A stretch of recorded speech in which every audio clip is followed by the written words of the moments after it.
नमस्कार दोस्तों। आज जयराम एक चेहरा जो पूरे गिरिडीह धनबाद में एक बड़े नाम के रूप में उभरा है।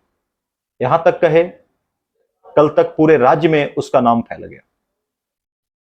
जयराम ने नामांकन किया। नामांकन के बाद जयराम के पास रांची की पुलिस पहुंची, सभा की इजाजत दी और सभा के बाद उनकी गिरफ्तारी तय थी। इस बीच में जयराम फरार हो गए और जयराम जैसे ही फरार हुए, बोकारो डीसी ऑफिस से निर्वाचन पदाधिकारी द्वारा उन्हें नोटिस दिया गया, उनके नंबर पे कॉल किया गया। क्या कोई साजिश हो रही है जयराम के खिलाफ कि उसे चुनाव से रोका जा सके? आखिर कौन है इसके पीछे जो जयराम को रोकना चाह रहा है कि जयराम चुनाव न लड़े? इसकी चर्चा सभी जगह पे हो रही है। कुछ लोगों का कहना है कि इसके पीछे जेएमएम की सरकार है, कुछ लोगों का कहना है कि इसके पीछे बीजेपी है। आज मैं जो रिपोर्ट देने जा रहा हूं, इस रिपोर्ट में इन बातों पे डिटेल से हम बात करेंगे और आप खुद लास्ट तक निर्णय निकाल पाएंगे कि इसके पीछे कौन है। एक सटीक न्यूज मैं आप तक पहुंचाने जा रहा हूं। जयराम महतो ने JBK-SS से अपना कैरियर की शुरुआत की, एक लीडर बने और लीडर बनने के बाद हाल ही में उनकी एक पार्टी को चुनाव आयोग ने मान्यता दी। उन्होंने अपनी पार्टी से नामांकन दर्ज किया गिरिडीह लोकसभा में चुनाव लड़ने के लिए। काफी तेजी से नाम उभरा है और सोशल मीडिया पे जयराम के वीडियोज को लाइक और फॉलो किया जा रहा है। उससे कैस लगाया जा रहा था कि जयराम इस बार काफी अच्छा वोट लाएंगे, लेकिन ये वोट किसका कटेगा? क्या बीजेपी का वोट कटने वाला है, इंडिया गठबंधन आसू, या इंडिया गठबंधन के जो नेता हैं जो उनका वोट कटने वाला है? यही चर्चा का विषय चल रहा था। जयराम पहुंचे नामांकन कराने, पूरा फिल्मी सीन था। 3 सेट नामांकन उन्होंने जमा किया। नामांकन जमा करने के बाद जैसे जयराम बाहर आते हैं, रांची की पुलिस, नगड़ी थाने की पुलिस, साथ में डीएसपी, जयराम को हिरासत में लेने का प्रयास किया जाता है। जयराम उन्हें बताते हैं कि मुझे इस केस के बारे में कोई जानकारी नहीं है जिसमें आप गिरफ्तार कर रहे हो। मैं बता देता हूं कि विधानसभा घेराव का केस है जिसमें जयराम के ऊपर नॉन अवेलेबल वारंट लगा हुआ है। उसी में रांची पुलिस पहुंची थी उनको गिरफ्तार करने के लिए। हालांकि पुलिस ने उनको मौका दिया कि आप सभा कर लो, सभा के बाद आपको गिरफ्तार कर लो। इसी समय जयराम काफी उग्र दिखे। उन्होंने बोला कि हम बेकसूरों को पकड़ रहे हो, आप जलियांवाला बाग बना दो, इतने लोग हैं। तो चुनाव में कई स्टंट भी चलते हैं, कई बातें चलती है। उन्होंने अपनी बात को रखा। सभा करने के बाद जयराम बताया जा रहा कि फरार हो गए। ऐसी कौन सी मुसीबत आई सभा के बाद कि जयराम को भागना पड़ा? और जयराम यदि नहीं भागते तो जयराम के साथ क्या होता? यदि जयराम नहीं भागते तो पुलिस उन्हें ले जाती, वारंट था उनका, जेल ले जाती। जयराम के जो लीगल एडवाइजर थे या जो उनके एडवोकेट थे वो कोर्ट से बेल मांगते, तब तक चुनाव में काफी लेट हो जाता। तो जयराम फरार हो गए। लेकिन फरार होने के बाद भी जयराम क्या चुनावी सभा को संबोधित कर पाएंगे? तो जवाब है ना, क्योंकि जैसी सभा को संबोधित करेंगे फरारी के रूप में उनको गिरफ्तार कर लिया जाएगा। तो क्या जयराम क्या चाहते हैं इस बीच? तो सूत्रों से पता चलता है कि जयराम चाहते हैं कि पहले वो बेल करा ले, बेल कराने के बाद अपने कार्यक्रम में आएंगे और अपने सभा को करेंगे, क्योंकि यूथ आइकॉन बन चुके हैं।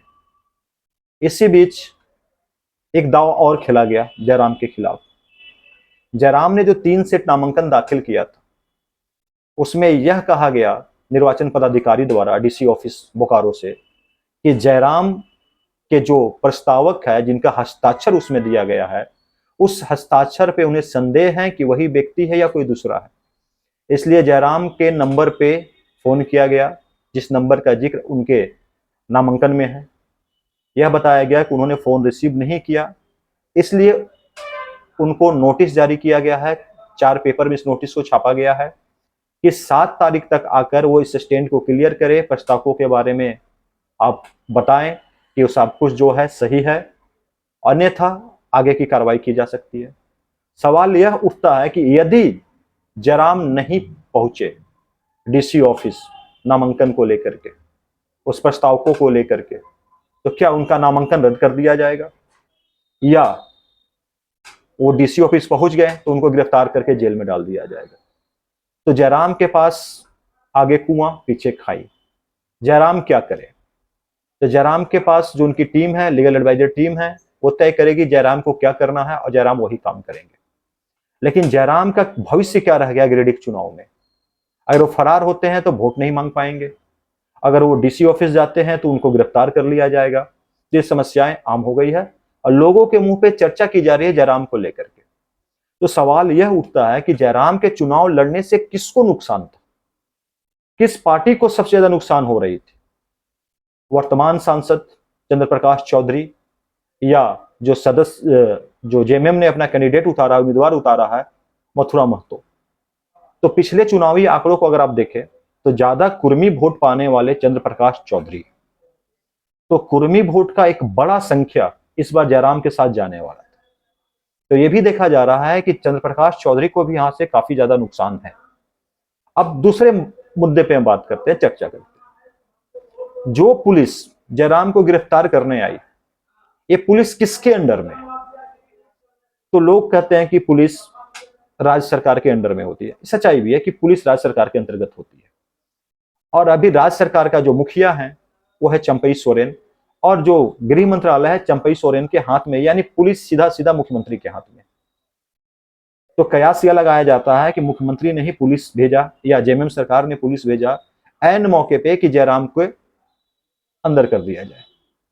लेकिन मैं आपको बताता हूं कि जब इलेक्शन हो और आचार संहिता लागू होती है, उस समय पुलिस सीधा निर्वाचन आयोग, जो भी प्रशासन है जिले का, निर्वाचन आयोग के अंतर्गत काम करती है।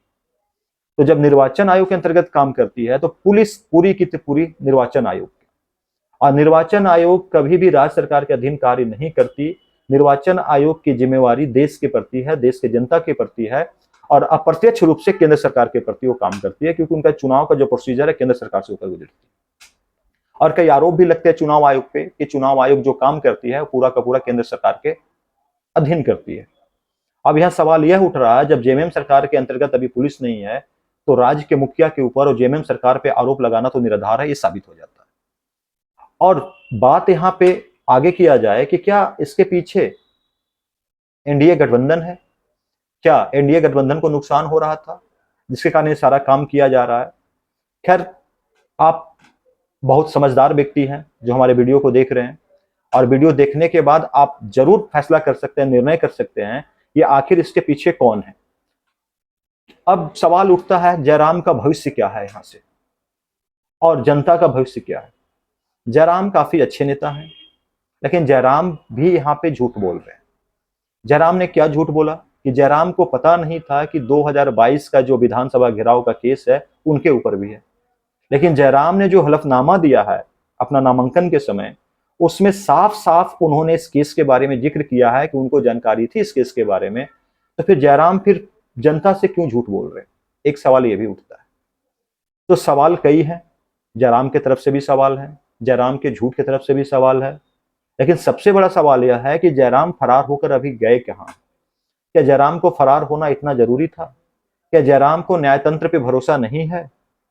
तो सवालों के घेरे में जयराम भी है, सवालों के घेरे में कमल और आसू भी है, सवालों के घेरे में कांग्रेस और जेएमएम गठबंधन भी है कि एक प्रत्याशी जो यूट्यूब पे इतने फेमस हैं, जो कुर्मी समुदाय में इतने फेमस हैं, अचानक उन्हें भागना पड़ता नामांकन करने के बाद, क्या उनका नामांकन रद्द हो जाएगा? ये बहुत तरह के सवाल लोगों के बीच में है। मैं एक वीडियो इस पे और बनाऊंगा विस्तार से, और जो भी फैक्ट होगा हम फैक्ट पे आपको जानकारी देंगे कि आखिर इसके पीछे कौन है। तब तक के लिए धन्यवाद, नमस्कार, जय हिंद दोस्तों।